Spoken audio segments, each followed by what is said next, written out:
Bueno, pues en primer lugar, pues muchas gracias por la organización de este acto. Yo creo que desde el Consejo Ciudadano Autonómico entendemos que uno de los elementos que sirven para, digamos, construir más organización, o sea, tener una estructura fuerte de cara a los retos que nos vienen en 2019 y 2020, que no son por 2020 o no sé cuándo, que no sabemos cuándo van a ser las elecciones generales, eso seguro que serán unos elementos del discurso. Que como digo, el debate, la confrontación de ideas, el plantear cuestiones políticas en los círculos, pues es uno de los elementos que nos van a fortalecer a Podemos como organización. Entonces estamos sobre esta cuestión y sobre otras muchas que la Secretaría Política, me ha gustado que estuviera Raúl porque Nuria lo puede contar con posterioridad bien, pues, se están intentando impulsar en los círculos pues, debates de muchas temáticas sobre las circunstancias coyunturales, porque estamos seguros que pensando colectivamente vamos a ser más fuertes y vamos a tener una herramienta más poderosa, como digo, de cara a las citas que vienen. Y Bertito, te voy a interrumpir. Cuéntame, dale. Porque me acabo de dar cuenta que eso es uno de los debates. No. Ah, no, vale. Que esto el tema es otro de esto. Ya lo sé. Te digo que es una de las posiciones, o sea, de una de las iniciativas que tenemos desde el Consejo Ciudadano, pues iniciar debates por la base y seguir. Y por lo tanto, los actos de este tipo, más allá de lo que los ponentes podamos plantear, es decir, más allá de lo que de las cuestiones que podemos decir, lo interesante es que contrastemos ideas, planteemos discrepancias y colectivamente pues vayamos avanzando y dejando una posición. A mí me gusta mucho venir a Fuenlabrada, además en este barrio. Yo tuve, es una anécdota personal, mi primer despacho de abogados estaba en la calle Zaragoza, un poquito más allá, al lado de la Serna, y ahora he pasado por la puerta y resulta que ahora es una cerrajería. Entonces, no sé si todo mejora o peor, eso no lo tengo claro. Pero me ha dado como el hecho de que sea una cerrajería, me ha servido a este debate que veníamos, me ha servido para pensar en una de las metáforas que siempre ha usado Pablo con respecto a la Constitución del 78. Si os fijáis, Pablo, Íñigo, pues todos los dirigentes de Podemos, que es la famosa metáfora del candado del 78. El candado del 78 se entiende como que el resultado del proceso de transición, al que me referiré un poquito, a mí me gusta siempre hacer un poco de historia, un poco contextualizar cómo fueron las cosas, porque eso yo creo que nos sirve para entender las circunstancias presentes, como lo que se presentó públicamente como un proceso de recuperación de las libertades políticas y de la democracia en el Estado español, que sin duda lo fue, frente al periodo dictatorial anterior, también tenía un componente de mecanismo de cierre de muchas iniciativas políticas y de muchos avances democráticos y sociales que se venían reivindicando desde la oposición democrática al franquismo y que finalmente no estuvieron, por las circunstancias, del todo reflejados en el resultado político que fue la Constitución y el régimen del 78, que no es solo la Constitución, sino es todos los elementos que están a su alrededor. A mí, o sea, los que somos leguleyos, pues nos interesa un poco cómo se hacen las leyes, cómo se elaboran y entendemos que con eso se puede explicar un poco cómo son las cosas. Entonces a mí me gusta siempre que se habla del 78 contar un poquito, unos cuantos apuntes de cómo fue la elaboración de la Constitución de 1978, que no se conocen, que sí se conocen, están todos publicados, no es nada de teoría de la conspiración, pero cuando se cuenta ese periodo no se cuentan, se omiten. Parece que aquello fue, bueno, pues el gran resultado de un pacto democrático, de las dos Españas de Machado y no sé qué. Bueno, pues hay una serie de elementos que yo creo que son muy ilustrativos. La primera circunstancia es que las elecciones de 1977, que son las que dan lugar a la Constitución del 78, fueron unas elecciones que no fueron constituyentes, es decir, cuando los partidos se presentaban a esas elecciones, no necesariamente tenían en su programa la elaboración de una Constitución. Algunos la tenían, las fuerzas de izquierda fundamentalmente, pero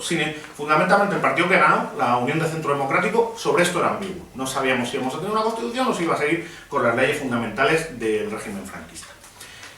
Curiosamente, y esto no se cuenta, a las elecciones de 1977, las que luego hacen unas Cortes, que son las que elaboran la Constitución, hay muchos partidos que no pudieron presentarse, porque estaba en vigor el Código Penal, el último Código Penal del franquismo, que ilegalizaba, declaraba ilegales a las organizaciones políticas que tuvieran una dependencia en el extranjero o, y esto es importante, no aceptaran la forma monárquica del Estado. Así que los partidos que decidieron incorporar, que pudieron concurrir a las elecciones de 1977, tenían que renunciar explícitamente, y así fue la famosa, el elemento famoso de la foto de Santiago Carrillo con la bandera rojiblanca, tuvieron que renunciar a ser republicanos. Y las organizaciones que seguimos siendo republicanas, Acción Republicana, Izquierda Republicana, Esquerra Republicana de Cataluña, incluso no pudieron presentarse con sus siglas porque eran ilegales a las elecciones de 1977. Esto es un dato importante que no se cuenta, es decir, unas elecciones donde se supone que había que hacer una constitución, pero todas las organizaciones tenían que ser estatutariamente monárquicas para poder presentarse, con lo cual ya gran parte de las posiciones políticas no pudieron estar reflejadas. El segundo elemento fue la ley electoral, que esto es muy importante. Cuando nos habla de procesos electorales, o sea, de posibles reformas a las que luego me referiré, siempre se habla del sistema electoral. Bueno, pues en 1977, las Cortes franquistas y el gobierno franquista, porque en 1977, antes de las elecciones del 15 de junio, lo que había eran las Cortes del régimen. Por un lado las Cortes franquistas y por otro, el gobierno de Adolfo Suárez, que en aquel momento no tenía ninguna legitimación democrática, había sido elegido digitalmente, pero no digitalmente como hacemos en Podemos en las primarias, no, digitalmente por el dedo de su majestad el rey Juan Carlos de Borbón y Borbón de Sicilia, que se llama así. Lo vi el otro día y me gusta, creo que había sido elegido, como digo, digitalmente, elaboró un sistema electoral que beneficiaba, donde hay algún estudio muy interesante, el más interesante, si lo veis por ahí, es de el más interesante porque lo hace, es de un dirigente de la antigua UCD, de Alianza, sobre todo de Alianza Popular, que se llamaba Óscar Alzaga, los antiguos del lugar lo recordarán, que te dice cómo hicieron esa norma. Bueno, pues hicieron esa norma cogiendo las provincias donde había ganado el Frente Popular en 1976, quitándole representación y dándole sobre-representación, sobre todo en las zonas rurales, a las provincias donde habían ganado las candidaturas de derechas. Hicieron una electoral ad hoc, donde las provincias pequeñas tienen, y las seguimos, y ese sistema electoral lo seguimos arrastrando con algunos matices hasta el día de hoy, para darle más representatividad a las fuerzas conservadoras. De tal manera que los resultados electorales fueron que las dos fuerzas que venían del franquismo, la Unión de Centro Democrático y la Alianza Popular, que entre las dos solo llegaron a algo así como el 45% del voto, frente a las fuerzas de la oposición democrática, que tenían el 55%, es decir, que mayoritariamente la sociedad española votó en esas elecciones a las fuerzas que venían de la oposición democrática. Sin embargo, quien tenía mayoría absoluta, un poco como pasa ahora, quien tenía mayoría absoluta con menos del 50% de los votos, eran las fuerzas que provenían del franquismo. A más, por si esto no fuera suficiente, esa ley electoral de 1977, de lo que tampoco se suele hablar nunca, es que reflejaba que frente a la imposibilidad, y este paralelismo me parece que es interesante, de los partidos republicanos de presentarse a las elecciones, el señor que hemos hablado antes, Juan Carlos de Borbón y Borbón de Sicilia, ciudadano ejemplar, tenía derecho a designar 41 senadores, de nuevo, digitalmente. Es decir, las fuerzas republicanas, 0 diputados, el rey, 41 senadores, él, entre los cuales había aviadores del ejército nazi, y esto es verídico, banqueros muy representativos como el señor Escamia, o sea, gente de bien, de orden. Y con todo este panorama, además, unas elecciones donde la autoridad electoral, ahora que está muy de moda hablar de las garantías de las elecciones, donde la autoridad electoral eran los gobernadores civiles del régimen franquista, que eran los que controlaban donde se ponían las mesas, por no hablar de la presión de los poderes fácticos, etcétera, etcétera. Bueno, pues en estas condiciones gana en votos la oposición democrática al régimen franquista, pero sin embargo tiene más diputados Alianza Popular y la Unión de Centro Democrático. Bueno, pues con ese panorama, ya más o menos manipulado, se llevan a cabo los dos grandes elementos constituyentes de lo que luego es el régimen del 78, por lo menos en términos normativos. Por un lado, la Constitución del 78, a la cual me referiré, y por el otro lado, los pactos de la Moncloa, que también tienen su importancia. En este panorama vamos a hablar primero los pactos de la Moncloa, porque fueron los que vinieron primero. Bajo la excusa de que había una crisis económica muy significativa, donde todo el proyecto político democrático y y de consecución de libertades, que se suponía que era la transición española, corría peligro, porque por la gran crisis, estamos hablando de inflaciones del 140%, o sea, una situación económica que sí, que podía tener sus matices peligrosos, y sobre todo porque el año 76 es el año de la historia, esto también se cuenta poco, de la historia de España, que tiene más conflictividad social, es decir, donde se proclama, donde se llevan a cabo más huelgas, porque es un año donde vencen muchos convenios colectivos de régimen franquista y hay una lucha obrera importante. Lo que se plantea el gobierno de Suárez es sentar a todos los partidos en una mesa, que fue lo que se llamó los pactos de la Moncloa, para llegar a un acuerdo también político, pero sobre todo económico y social. Y consiguen también sentar a las dos grandes organizaciones sindicales, la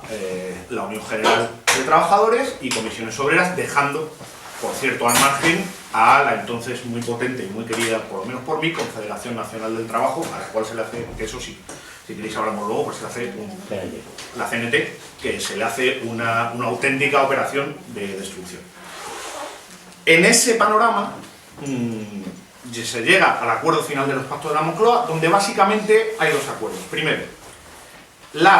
se mantienen, digamos, los sistemas de representación del sindicato vertical en el marco de las empresas, pero abriendo a las dos grandes organizaciones sindicales para que esa estructura, además fueron unas palabras de una persona que por otra parte yo le tengo un enorme respeto, como Marcelino Camacho, que dijo: no queremos cambiar el edificio sindical, el edificio nos vale, lo que hay que cambiar es al portero y a los ujieres, es decir, sacar a los cargos del sindicato vertical y meternos las organizaciones democráticas, las organizaciones sindicales democráticas, pero con un matiz, que en los propios pactos de la Moncloa se hace el acuerdo más brutal de recorte de derechos salariales que ha ocurrido en la historia de España. Porque hasta en los años anteriores, año tras año, los salarios tenían que subir según el coste de la vida, el coste real de la vida, y a partir de ese momento solo sube, con un pacto donde están los dos grandes sindicatos democráticos y la patronal, a partir de ese año solo suben en función de la inflación esperada. Entonces estábamos hablando de subidas del 20% año a año, donde la relación, donde los trabajadores iban ganando poder adquisitivo, pasamos a subidas del 3-4%. De aquellos polvos estos lodos. El año 2010 fue el primer año, ahora me baila si fue 2010 o 2012, perdonadme, porque no me haga Ana Pastor esto en contrafax, no recuerdo si fue el año 2010 o 2012, pero desde ese año hasta el día de hoy, las rentas del capital, y eso nunca había ocurrido, es decir, el conjunto de dinero que se lleva el capital son superiores a las rentas del trabajo en España. Y esto es algo que se cuenta poco. Como resultado de la crisis, todos los beneficios empresariales sumados suman más, evidentemente, a repartir entre mucha menos gente, que todas las rentas del trabajo. Y eso es un resultado de aquellos pactos económicos. Y el segundo elemento es la Constitución de 1978. Se podría contar mucho sobre cómo se elaboró la Constitución de 1978. A mí hay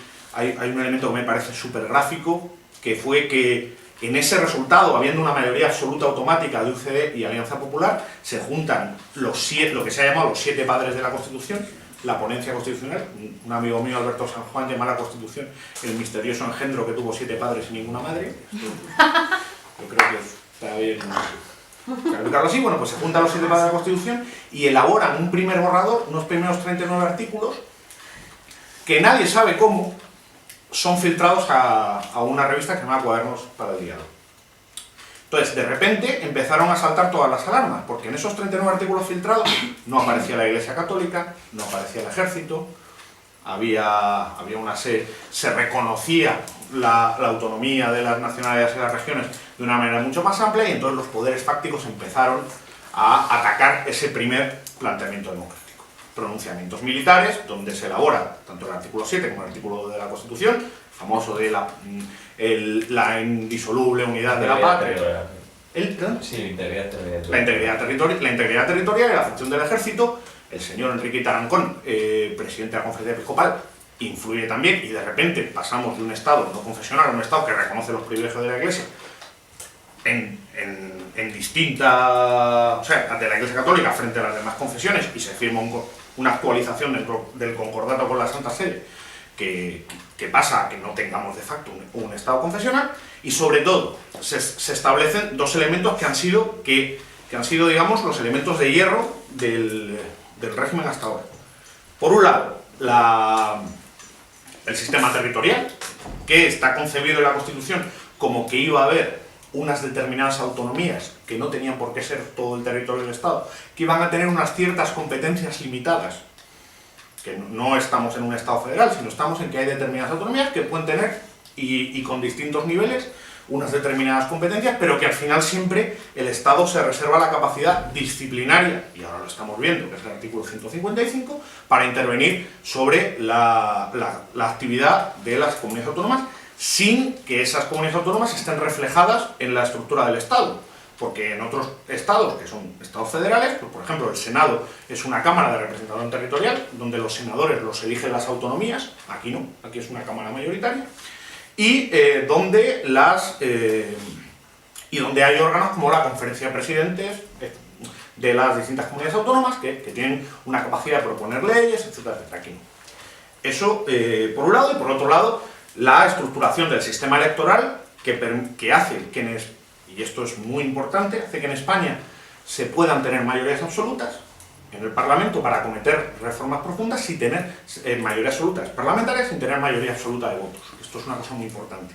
Hemos vivido en la práctica totalidad de 1977 hasta el día de hoy con mayorías absolutas de los dos grandes partidos. En unas ocasiones del Partido Socialista y en otras ocasiones del Partido Popular. Bueno, pues en todo ese periodo, siendo casi todo de mayorías absolutas, solo en 3 ocasiones, las dos primeras del Partido Socialista y la segunda de José María Aznar, esos partidos han tenido más del 50% de votos.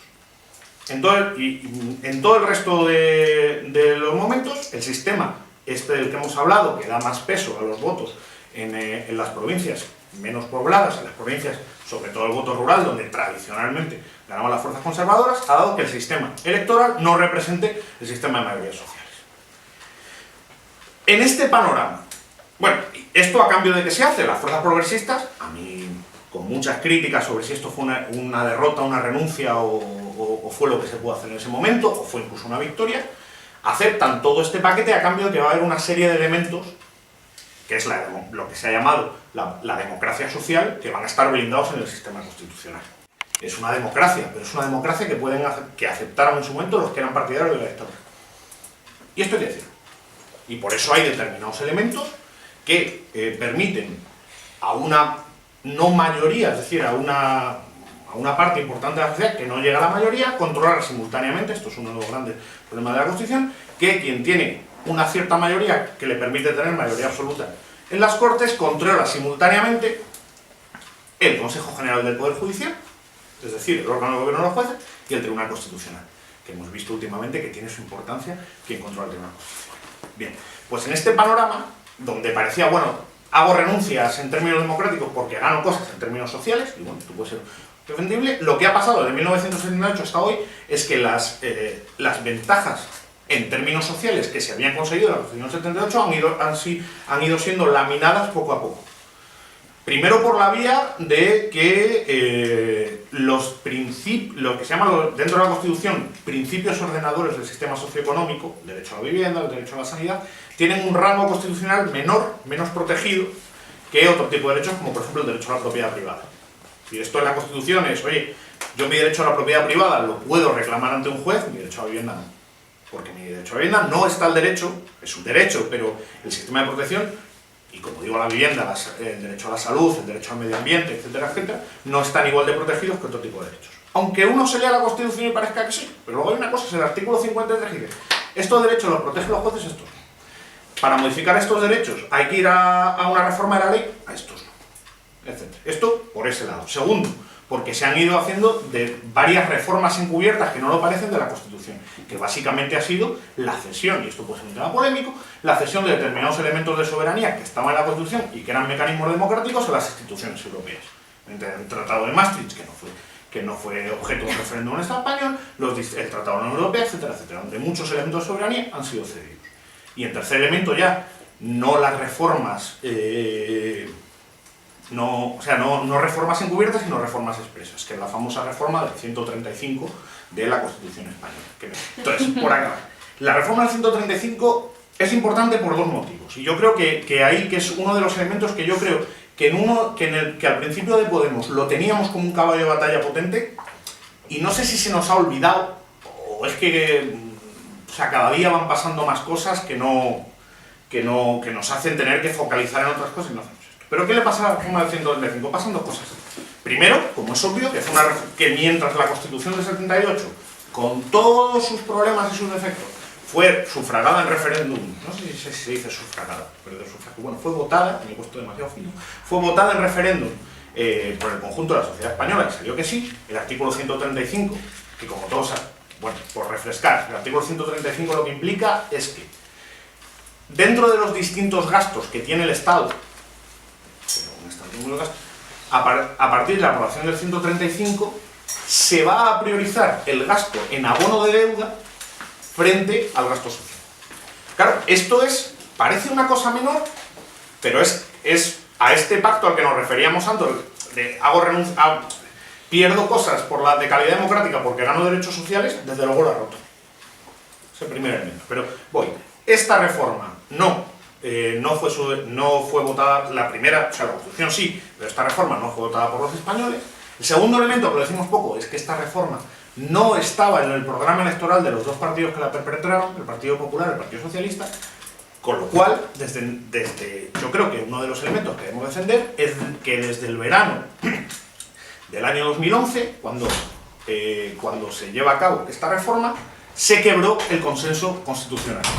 Es decir, a partir de 2011 no tenemos la Constitución de 1978, sino fue la que fue refrendada por los españoles, sino que tenemos otra cosa. Una Constitución dictada por Angela Merkel y no dictada por el pueblo español. Y en ese margen, esto es una hipótesis dura, o sea, esto es un poco provocador, pero yo creo que es un caballo de batalla que hemos de defender.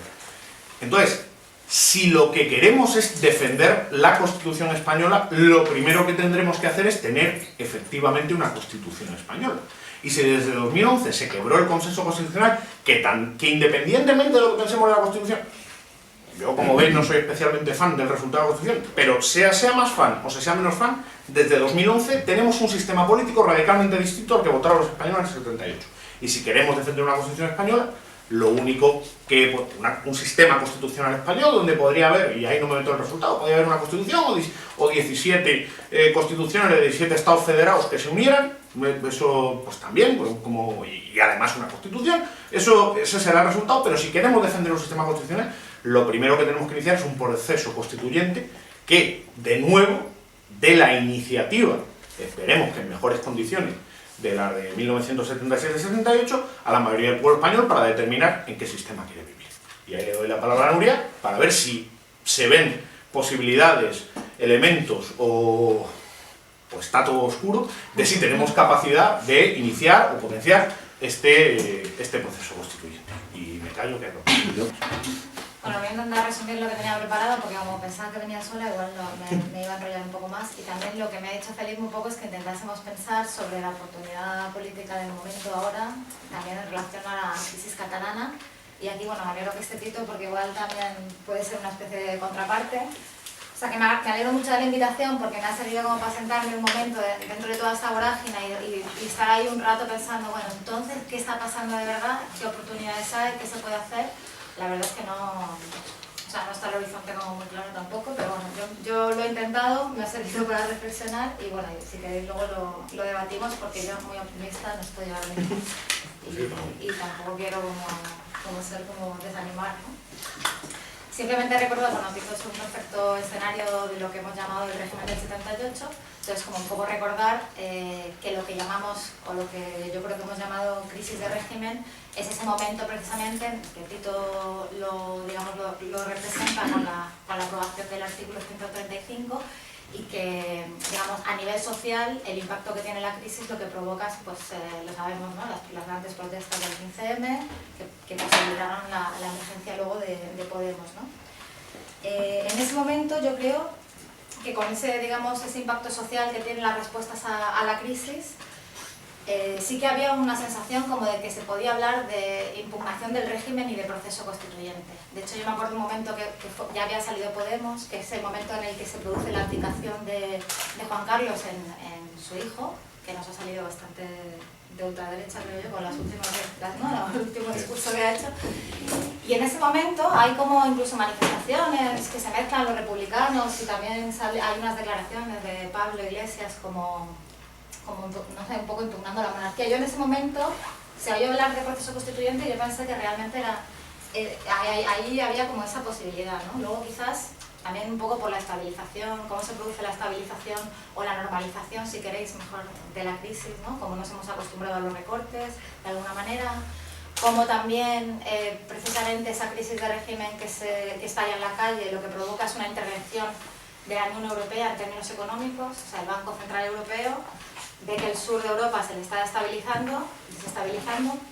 y lo que hace es un tipo de políticas que se llaman de expansión cuantitativa, que lo que significa es que se pone a comprar deuda pública y privada y a tratar de controlar los tipos de interés para que no se disparen esas deudas. Y eso lo que provoca, digamos, es como la sensación que tenemos ahora de recuperación económica, pero que no es efectivamente una recuperación, ¿no? Sino que es, digamos, una suspensión de las peores consecuencias que puede conllevar una nueva caída en este escenario. Pero bueno, como sí se produce esa normalización y de alguna manera eso calma un poco la sensación de que hay de emergencia social, de calle, de protestas. Es verdad que también, esto se podría discutir, pero tanto Podemos como las candidaturas municipalistas suponen una especie como de institucionalización de como las energías sociales que están en la calle y de repente también parece que se canaliza un poco por ahí. Pero no solo, ya digo, depende de los ciclos de movilización, no solo dependen del reflejo institucional, sino que tienen su vida propia y bueno, hay diversos factores por los que puede que aquello se estabilizase y de repente, no sé, a mí me da la sensación de que lo del proceso constituyente, hasta ahora, hasta la crisis catalana, ha sido algo que hemos escondido un poco en un cajón a la espera de tiempos mejores, ¿no? Yo creo que debería haber sido una bandera de Podemos desde el principio. Es cierto que, bueno, salvando todas las distancias, pero yo tengo siempre mucho en la mente, y bueno, y creo que los fundadores de Podemos también, los procesos constituyentes latinoamericanos que dieron lugar a revoluciones políticas en ese continente, todos se generaron con proyectos, con programas electorales que eran procesos constituyentes, o sea, que era, digamos, ganar las elecciones para llevar adelante un proceso constituyente que diese lugar a un nuevo pacto de convivencia, que en ese caso impugnaba el orden neoliberal impuesto también a partir de las crisis de la deuda que se habían producido allí durante los 80, que era la deuda pública y tal, y las imposiciones políticas del Fondo Monetario Internacional y del Banco Mundial, pero que en España también se puede hacer un paralelismo, ¿no? Porque también son políticas de austeridad impuestas que generan sufrimiento social. Entonces, claro, el paralelismo es fácil, bueno, no es fácil, quiero decir, el problema es que en esos países latinoamericanos lo que se da es un derrumbe social mucho más bestia que el que se ha dado aquí. Y también, quizás, que las capas sociales que apoyan esos procesos constituyentes son, digamos, personas que están mucho más empobrecidas, las favelas de las grandes urbes latinoamericanas, los campesinos sin tierra, digamos, como un componente social que quizá sea más fácil radicalizar procesos si tienes esa base que si quizás tengas un sistema político un poco más estabilizado con un sector social que hace como de clase media, es decir, de estabilizador, aunque no sea exactamente así y que ahora hay una parte que está muy empobrecida, etc. Pero bueno, también sabemos que los peores efectos de la crisis no lo ha sufrido la así llamada clase media, sino las capas más, o sea, los sectores sociales que están más abajo. Entonces, ante esa crisis de representación, digamos, ¿no? esta crisis económica en Cataluña, digamos, tiene una definición, una articulación un poco distinta a la del resto del Estado. Es cierto que hay un 15M y que el 15M es muy potente, pero luego también como que esa impugnación de régimen allí se articula con la cuestión territorial,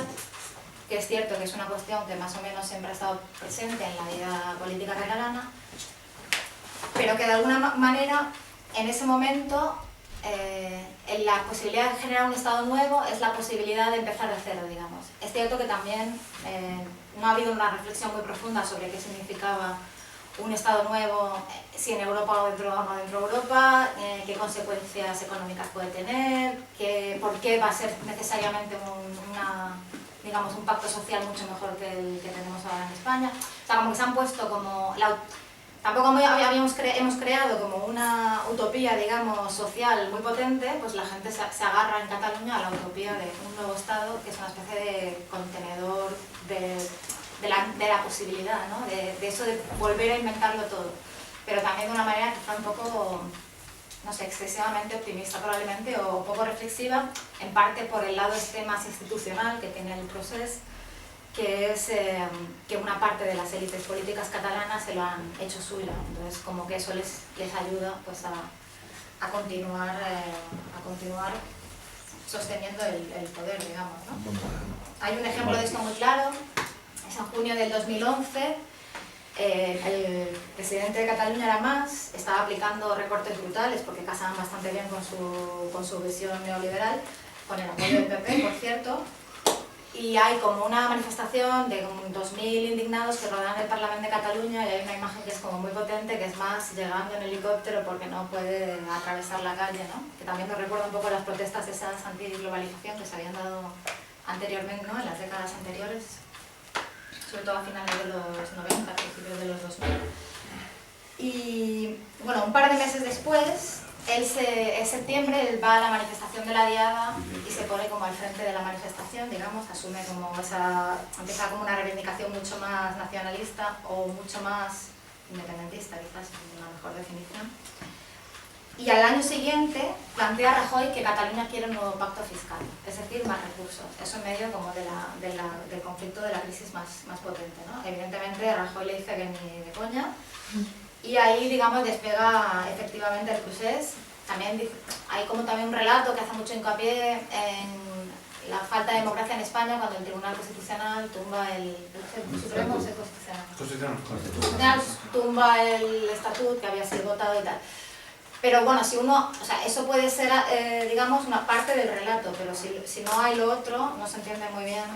O sea, no es solo la falta de democracia en España lo que impulsa el proceso, sino también como factores de esta índole económica y de reproducción de las propias clases, de las élites políticas catalanas, ¿no? De hecho, yo me acuerdo que las últimas catalanas, que fue el 27 de septiembre del 2015, sale una encuesta que dice que una nueva coalición, a la manera como la que ha hecho ganar a Ada Colau la alcaldía de Barcelona, podía arrebatarle a Convergencia el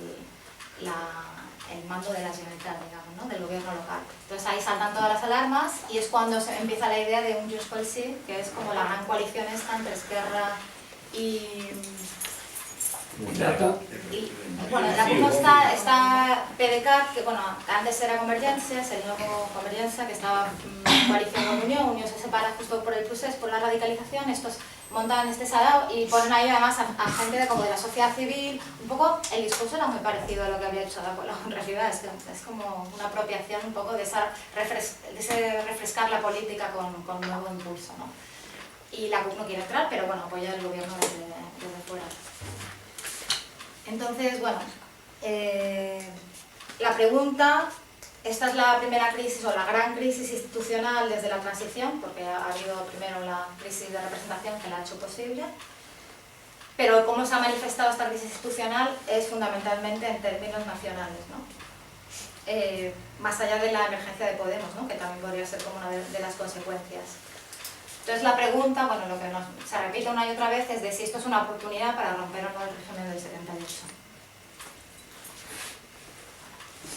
Entonces, yo para pensar esto lo que he hecho es intentar pensar sobre lo que está pasando, ¿vale? Luego hacemos como análisis o quizá pensar qué podría haber pasado o qué podría pasar para que fuese de forma diferente.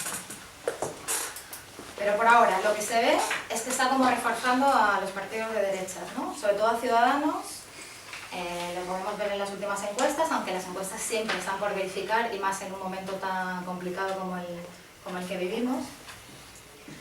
Ciudadanos no tiene responsabilidad de gobierno, entonces está jugando la carta radical, ellos son los más radicales y esto, pues, por un lado, moviliza a ciertos sectores sociales, ¿no? de derecha, más bien de ultraderecha, podemos decir, ¿no? Ellos que van de liberales, un poco como, ¿no? Una especie de una derecha soft, de repente han demostrado su cara más autoritaria y bueno, un poco lo que guardan detrás de esas caras de gente guapa y educada que son los principales políticos. Llevan todas muy educados, sí. Bueno, entonces, esos dos partidos, tanto el PP, por ejemplo, como Convergencia Unió, o sea, Convergencia, que es el origen de PDeCAT, es también un partido del régimen, muy del régimen, que tienen parte también en el proceso constituyente español, que han apoyado gobiernos del PP y del PSOE en el Congreso español. Bueno, esos dos partidos muy del régimen, envueltos en casos de corrupción, que han sufrido todo el desgaste de la aplicación de las políticas de austeridad dictadas por Europa, de repente encuentran como una especie de vía de nueva legitimidad, ¿no? De alguna manera esta crisis lo que ha hecho es situar las cuestiones identitarias en primer plano, y a mí me da la sensación de que eso a nosotros no nos beneficia, porque desdibuja un poco las fronteras esas del 99% contra el 1%,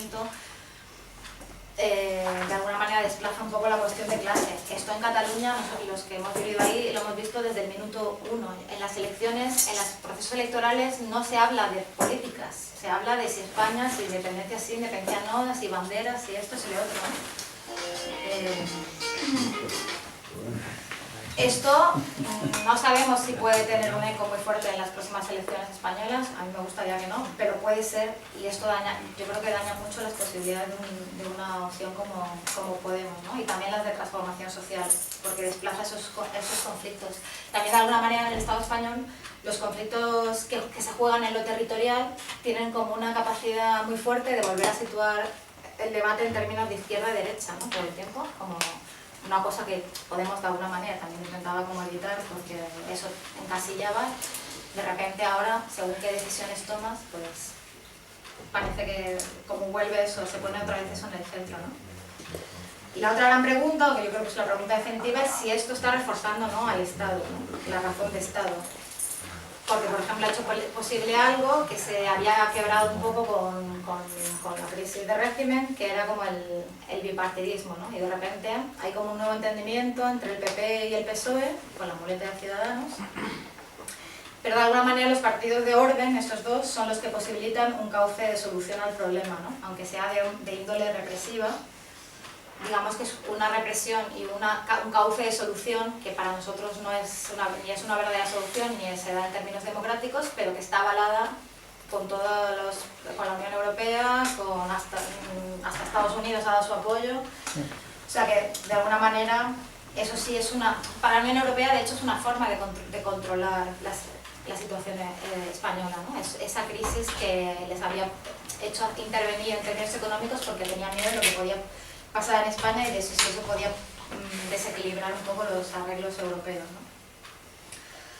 Y luego está la reforma constitucional, que ya veremos en qué términos se dan, pero que lo que viene es un poco a relegitimar ese orden que estaba en crisis, ¿no? Esa constitución que estaba en crisis, que demandaba un nuevo pacto, de repente con esta reforma pactada entre bastantes actores, pues parece que se le hace un lifting, no sé cómo decirlo. Y luego, no me quiero enrollar mucho más, pero sí creo que también este conflicto se está dando muchísimo en el ámbito institucional, ¿no?, en el ámbito de la representación. Hay manis de uno u otro signo, pero son manis que están o convocadas por partidos o convocadas por asociaciones muy vinculadas al ámbito de la representación, o muy vinculado a las instituciones, ¿no? Entonces, digamos, unas manifestaciones que de alguna manera van políticos y se ponen al frente de ellas, no son manifestaciones que impugnan el orden social. Son manifestaciones que apoyan un bando u otro bando de una pelea que ya no es de los de abajo contra los de arriba, sino de quítate tú esta bandera, no sé qué, nos arreglamos de esta manera o de la otra. Bueno, se hablaba también de una posibilidad de desborde en Cataluña, porque el 1 de octubre se vio como un nivel de organización político de la gente desde abajo como muy entusiasmante, muy bonito, muy fresco, pero ahora, después de lo que ha sucedido, digamos que incluso yo creo que desbordó las expectativas la parte del gobierno, o sea, el gobierno, que es como también gente de orden y tal, yo creo que el referéndum les ha desbordado, pero ahora de repente como el conflicto parece volver a estar traducido en términos institucionales, ¿no? No hay abierto un proceso constituyente en Cataluña, que era la esperanza de mucha gente de izquierdas o mucha gente de movimientos sociales. Vamos a presionar para que se declare la independencia porque eso va a poner en marcha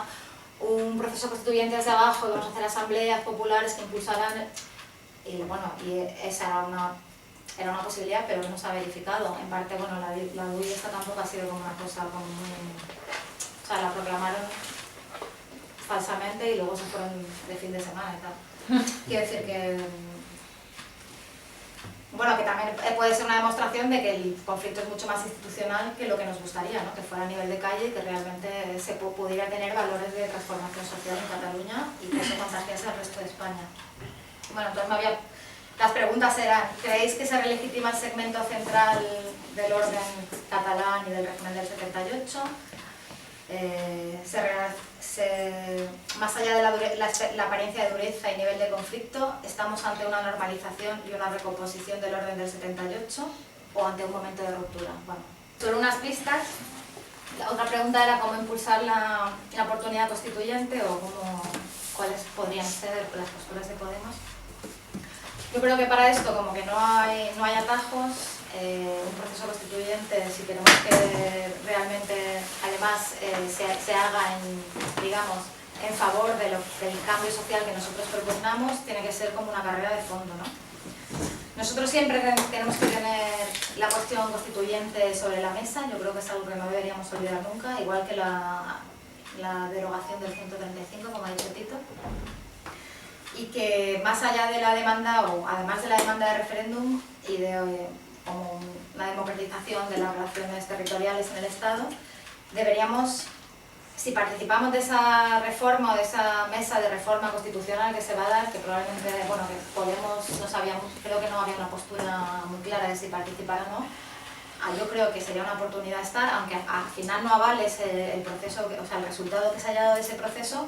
Yo creo que lo que Podemos tiene que hacer es proponer contenido social, proponer, bueno, ya hemos dicho, el 135, proponer blindaje de derechos sociales, sanidad, educación, medidas democratizadoras que estaban un poco también en las demandas de las plazas, ¿no? ILPs más fáciles de presentar y vinculantes, la reforma del sistema electoral, que ya se ha comentado antes. Creo que son consensos que son fáciles de defender hoy día en la sociedad española, que los hemos olvidado y que los podríamos como reactivar, ¿no?